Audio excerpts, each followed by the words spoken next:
दोस्तों प्रणाम। एक बार पुनः से कवि संतोष चैनल पर आप सभी देशवासियों का हार्दिक स्वागत बंदन। तमाम भाग दौड़ भरी जिंदगी और तमाम तरह के खबरें आप तक प्रसारित करता रहा हूं। बीच बीच में लेकिन जो मेरी दैनिक दिनचर्या के वीडियोज हैं, मुझे लगता है कि ये मेरे एक तरह से जहन में है कि मुझे अवधी गीत गाने वाली बहनों का प्रसारण, भोजपुरी कवि लोग जो है बिरहा के कलाकार हैं, ऐसे जो भी पारंपरिक गीतों के कलाकार या कवि जन है या गीत गाने वाली बहनें हैं, इनका भी प्रसारण समय समय पर हम अपने चैनल के माध्यम से आप लोगों तक पहुंचाते रहे। इसीलिए मैं लगातार तो कभी खबरें लगाता हूं। अभी तो जैसे आप लोगों ने निवेदन किया था कि संतोष भैया क्राइम की खबरें लगाइए, स्टोरी लगाइए, घटनाएं लगाइए, लव स्टोरी लगाइए, तो मैं ये इस पे काम करना शुरू कर दिया हूं। लेकिन मेरी इच्छा होती है कि जो मैंने शुरू किया था, जहां से मैंने शुरुआत करी थी, इसे हम छोड़ेंगे थोड़ी ना। यहीं से तो मैंने शुरू किया था। मैं अकेले हारमोनियम बजा के गाता था, कभी कभी मैं कहानियां बोलता था। इसके बाद इन बहनों के इंटरव्यू से आप लोगों में एक पहचान बनी, आप लोगों ने मुझे तवज्जो दिया, दर्जा दिया। आज मैं पुनः से अंबेडकर नगर की आप बहुचर्चित लोक गायिका हमारे बीच में नीलम उपाध्याय जी। मेरी समझ से आप YouTube पे जब काम करना शुरू करती हैं तब से और स्टूडियो बना लेने तक की एक रोचक कहानी है आपके जीवन की कि YouTube पर आप आती हैं। और जैसे भी जाहिर सी बात है कि जो बहनें YouTube पर काम करना चाहती, मेहनत कर रही हैं, उनको पता है कि 2-3 बच्चे हो जाएं, पति हो जाएं और सासू माँ हो जाएं, ससुर जी हो जाएं, एक फैमिली हो जाए, 2-3 जानवर हो जाएं, इसके बाद घर के सारे काम करने के बाद समय निकाल करके फिर YouTube पे काम करना कितना मुश्किल सा लगता है। लेकिन नहीं, इतने संघर्षों को झेल करके अगर कोई महिला स्टूडियो तक पहुंच जाए, चैनल मोनिटाइज हो जाए, YouTube बड़ा हो जाए या छोटा हो जाए, जो भी है, YouTube चैनल चलने लग जाए, फिर स्टूडियो तक पहुंच जाए, तो कहीं ना कहीं से एक संघर्ष है, एक मेहनत दिखाई पड़ती है। और यही वजह है कि ऐसी मेहनत को हम इंटरव्यू के माध्यम से आप तक इसलिए भेजते हैं कि ताकि जो YouTube पर काम करने वाली बहनें, उनका दिल ना टूट जाए, वो कहीं YouTube से थक हार करके भागने ना लग जाए। हम चाहते हैं कि आप लोग भी YouTube करिए, क्योंकि एक करियर है YouTube में, ऐसा मुझे लगता है। आप भी तलाश करिए, हो सकता है आप जैसे आज देखिए पसीना निकल रहा है, तो हो सकता है कि सफलता आपको भी लगे। आप पसीना निकालिए, मेहनत करिए। नीलम जी, स्वागत है मेरे चैनल पर। कैसे हैं आप? जितने भाई बहन देख रहे हैं सबसे प्रणाम है और सभी का स्वागत है भैया के चैनल पर। हाल चाल आपका कैसा है? हाल चाल एकदम बहुत बढ़िया है। अच्छा, बहुत बढ़िया है। तो सबसे पहले तो मैं ये चाहूंगा कि YouTube पर काम करते हुए कितना दिन हो गया आपको? लगभग 1 साल। 12 महीना? हाँ। अच्छा, इसी 12 महीने में YouTube चैनल को बनाया आपने, गीते गाई और मेहनत किया, मोनेटाइज चैनल हो गया? हाँ, मोनेटाइज हो चुका है। अच्छा, YouTube पर किस तरह के गीत आप देती रही हैं? जैसे भजन है, गारी है, विवाह गीत, सोहर उठाना, यही सब लोकगीत है। मतलब सब मिला करके अवधि ही गाती रही? हाँ। अवधि गीत ही गाती रही लगातार? हाँ। यानी गीत गाना और बतियाना, 1 साल से चैनल चलाना और मोनेटाइज हो जाना। हाँ। चलिए, जब आप YouTube पर काम करना शुरू करी तो आपकी सासू माँ, आपके पति, आपके परिवार के लोग विरोध नहीं किए? नहीं, कोई नहीं विरोध किया। अच्छा, विरोध नहीं किए? नहीं। सपोर्ट किए? हाँ, सपोर्ट, फुल सपोर्ट था। अच्छा, सपोर्ट किसका ज्यादा था घर में? सपोर्ट तो बच्चों का ज्यादा था। पति का? पति का भी था, लेकिन पहले जैसे मोहल्ले में सब बहुत, जैसे उधर अंबेडकर नगर में यूट्यूबर कम है। कम क्या, हमारे यहाँ तो मेरे समझ से नहीं थे। तो पहले जब हम काम करना शुरू किए तो मेरे पति देव को सब कहते थे, तो उन्हें बुरा लगता था। लेकिन उसमें सबसे ज्यादा, अगर यूट्यूब पर हम काम कर रहे हैं तो उसमें सबसे ज्यादा अगर किसी का हाथ है तो है मेरे बेटे का। यही बोला कि मम्मी आप गाना, तो मुझे जैसे बचपन से बहुत शौक थी गाने होने का, तो यहाँ भी आए तो कोई काम पड़ता सब बुलाते थे गाने होने के लिए, तो जाती थी। तो एक दिन ऐसे बैठी थी तो ये बोले कि मम्मी आप हर एक जगह जाती हो गाने के लिए, तो क्यों नहीं यूट्यूब पर डालती, हो सकता है कि कभी कुछ आगे निकल जाओ। तो बोली ठीक है, अच्छा करो, कर लोगे। तुरंत तो चैनल खोला, बोला गाना गा दो। गाना जब गा दी तो ये डालकर इसके बाद दिखाने लगा, देखो मम्मी पड़ गया गाना।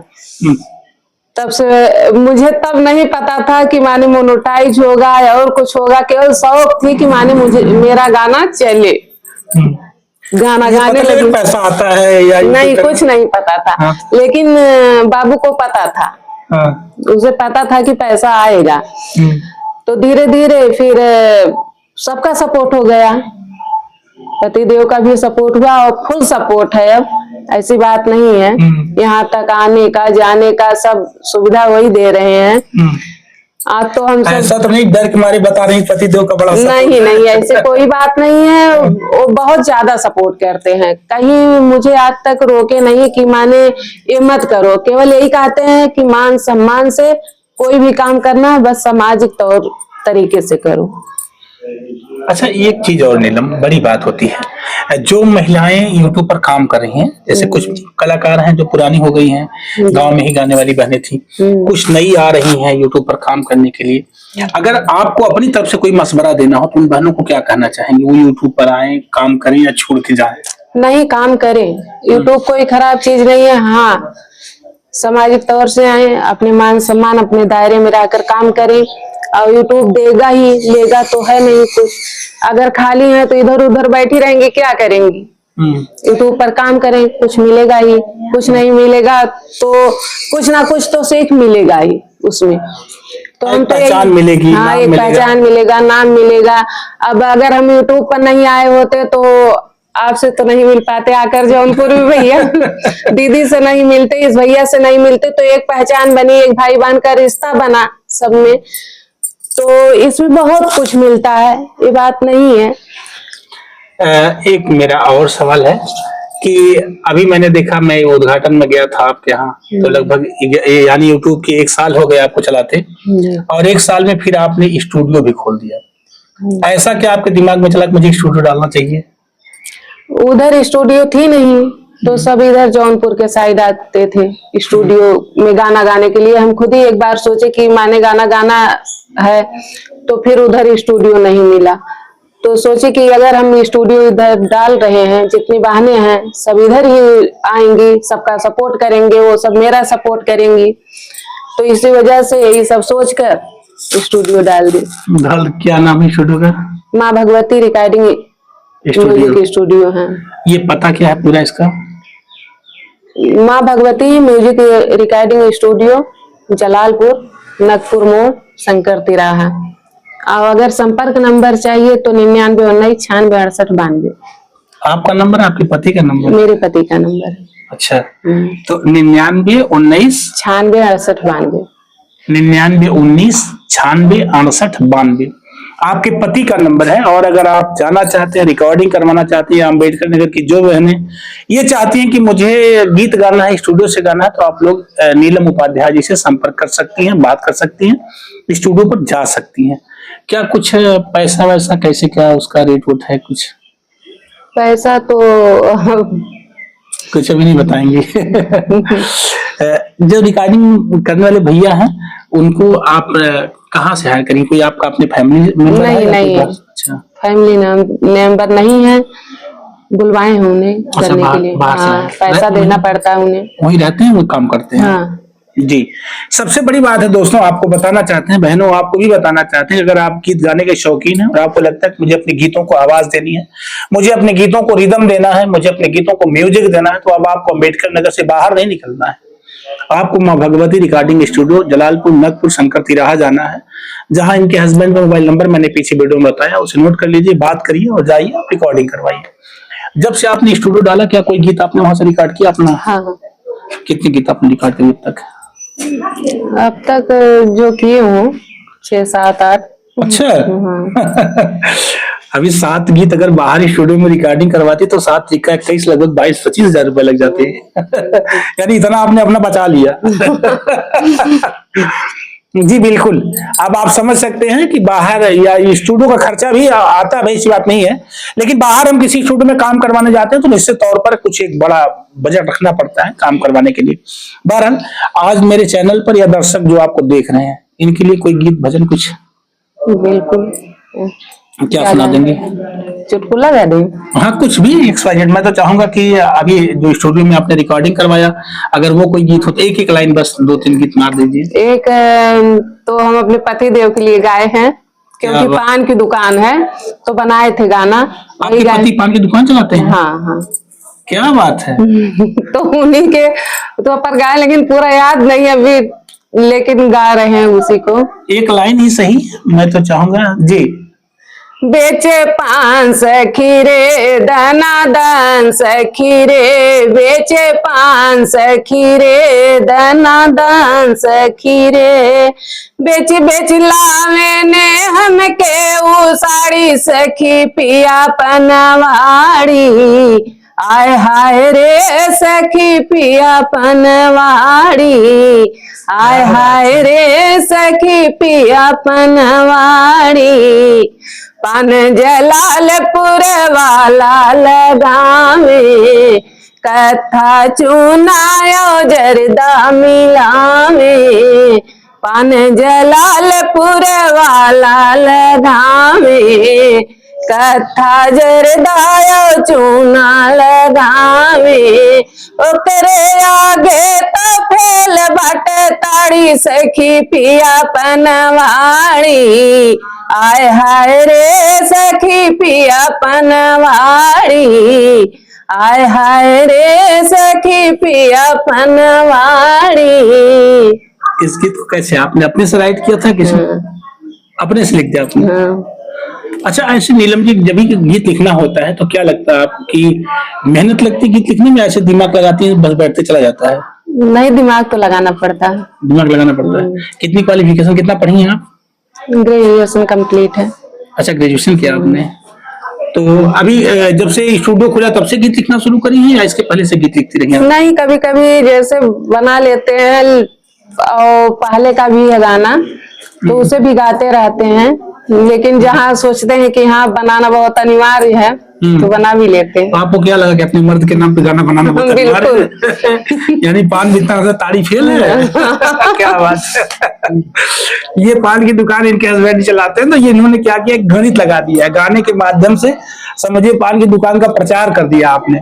और इन्होंने बताया कि पान में चूना गर्दा जर्दा गर्दा जो भी होता है सब ऐसा बढ़िया मिक्सिंग करते हैं कि तारीफ फेल है। बहरहाल महिलाओं की अपनी थिंकिंग है, अपने सोचने की क्षमता और कुवत होती है। जब भी हम कभी जीवन में जाते हैं, गीतों की रचना करना चाहते हैं तो निश्चित तौर पर हमें मेहनत करनी पड़ती है, हमें जगना पड़ता है, रातों को सोचना पड़ता है, हमें बौद्धिकता यानी बौद्धिक क्षमताओं को उस पर एक तरह से लगाना पड़ता है, कागज पर उतारना पड़ता है। बहरहाल इतना काम, घर का कितने बच्चे हैं? 4 बच्चे हैं, एक बच्चे की शादी हो चुकी है, बड़ी वाली की, 3 बच्चे तो घर पर ही।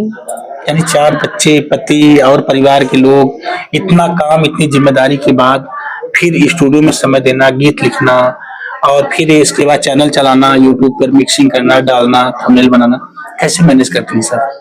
सब उसी में कर लेते हैं। बच्चे भी सपोर्ट करते हैं, जैसे काम में बहुत ज्यादा काम नहीं मुझे करना है, बच्चे सब बड़े हैं तो सपोर्ट करते हैं। और वीडियो भी डालना है तो बच्चे उसमें भी सपोर्ट करते हैं। तो जाते जाते नीलम जी मैं चाहूंगा कि 2 लाइन की कोई और एक छोटी सी गीत, हाँ चुटकुला गीत गा दीजिए। क्या बात है। ऊंचे ऊंचे घरवा के नीचे दुआरिया नी करी गई नैना, नी करी गई नैना, हाथ लई के की तबिया नी करी गई नैना, हाथ लई के की तबिया नी करी गई नैना, सोर हो सिंगार कई के गईली से कुलवा पढ़त रहनैना, 10 लड़कन के बिचवा पढ़त रहनैना, 10 लड़कन के बिचवा पढ़त रहनैना, तनिक नजरा घुमावा मोरे स्वामी सुफल होतैना, मोरा सुर हो सिंगरवा सुफल होतैना, मोरे सुर हो सिंगरवा सुफल होतैना, कैसे के नजरा घुमाई मोरी धनिया शरम लागना, 10 लड़कन के बिचवा शरम लागना, 10 लड़कन के बिचवा शरम लागना। क्या बात।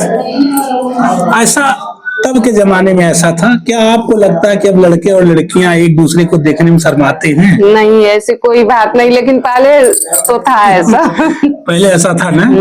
अब क्या लगता है, क्या लगता है कि वातावरण बदल गया, माहौल बदल गया, या मतलब सोच बदल गई क्या, ऐसा क्यों हो रहा है? मुझे तो लगता है कि सबकी सोच ही बदल चुकी है, सब बच्चों की। अब तो मम्मी पापा बैठे रहे, चाहे परिवार के लोग बैठे रहे, विद्यालय के 50 लोग बैठे रहे।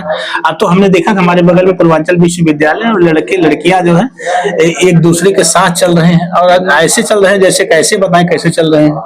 वो चीज वो दृश्य शायद मैंने बचपन में अपने पढ़ाई समय में नहीं दिखा था। तो क्या आपके यहाँ जलालपुर भी ऐसा दिखता है कि नहीं दिखता है? अब हर एक जगह वही माहौल चल रहा है। हाँ। अगर आपको अपनी तरफ से इन बच्चों को कुछ कहना हो तो क्या कहेंगे? अब क्या कहेंगे, बच्चे तो कहना मानते नहीं इतनी टाइम माँ बाप की।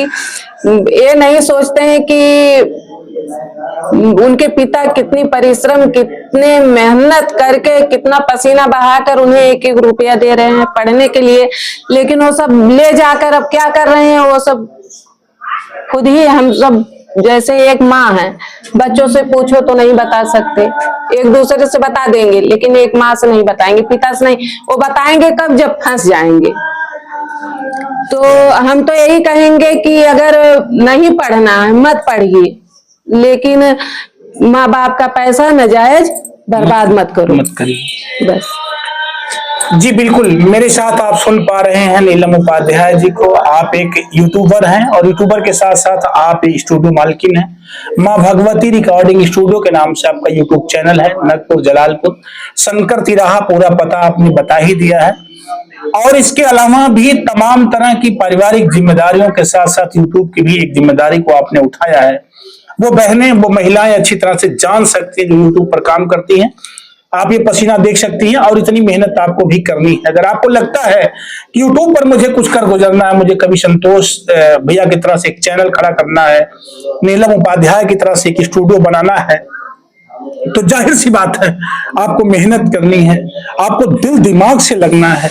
अगर आप नहीं लग पाओगे तो निश्चित मैं जो मानता हूं, जो मेरा कहना है, आप पीछे हो जाओगे। आज भी यूट्यूब पर भी कंपटीशन का दौर है, कंपटीशन का जमाना है, मेहनत करनी ही पड़ेगी। बहरहाल दोस्तों, इस वीडियो को यही विराम देते हुए आप नीलम उपाध्याय जी को मैं धन्यवाद दूंगा, नीलम जी, जो आपने अपना बहुमूल्य और कीमती समय मेरे चैनल को दिया है। साथ साथ में आप सभी दोस्तों का मैं हृदय से अभिनंदन करूंगा कि आप लोगों ने अपना बहुमूल्य और कीमती समय निकाल करके मेरे इस पूरे वीडियो को वॉच किया है। इसके लिए मैं कवि संतोष आपका हृदय से आभार, अभिनंदन, धन्यवाद व्यक्त करते हुए आप लोगों से विदा लेना चाहूंगा। फिर से मैं आपका और सभी भाई बहन से राधे राधे। भैया के चैनल पर भी, दीदी के चैनल पर भी और मेरे चैनल पर भी। क्या बात है जी। ये वीडियो जो है हम लगभग 4 से 5 चैनलों पर प्रसारित कर रहे हैं। आप समझिए कवि संतोष चैनल के अलावा मेरी इस वीडियो को आप देखेंगे अपनी दुनिया से, आप अनीता मल्होत्रा मैम के चैनल से देखेंगे और नीलम उपाध्याय जी के चैनल से देखेंगे। तो आपको जहां से भी ये वीडियो दिख जाती है, आप लोग वीडियो को सब्सक्राइब करेंगे, लाइक करेंगे, कमेंट करके बताएंगे कि मेरा प्रयास अवधि के क्षेत्र में कैसा रहा है। पुनः से आप लोगों से विदा लेते हुए आपको धन्यवाद देता हूं, तो आप लोगों ने अपना बहुमूल्य समय मुझे दिया है। मैं संतोष, मेरे साथ cameraman Vishal Dubey. Thank you.